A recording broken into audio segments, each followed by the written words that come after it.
तुम्हारा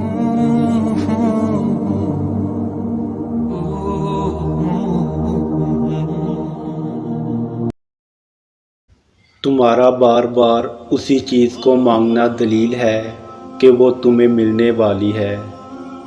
यकीनन अल्लाह ने दुआ कबूल करने के लिए ही तुम्हारे दिल का हिस्सा बनाई हो।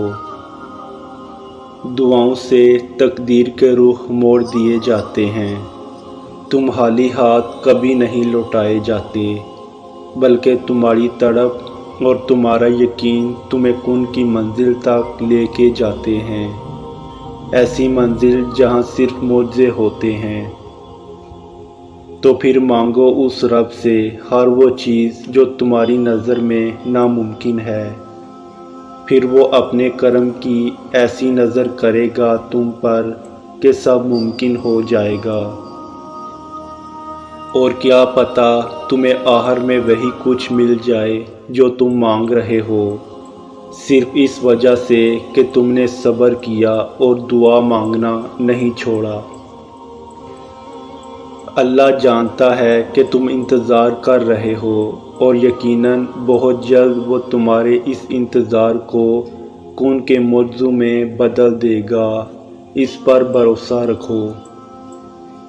कबूलियत आती है जब तुम दुनिया के पैदा किए हुए वसवसे रद्द कर देते हो।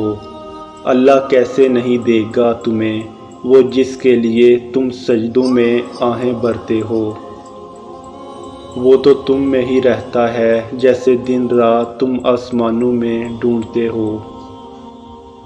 तुम सोचते हो कि जो मांग रहे हो वो कैसे कबूल होगा, और वो तुम्हें खबर ही नहीं होने देता कि उसने तुम्हें वही तुम्हारी दुआओं की कबूलियत का वसीला बना दिया।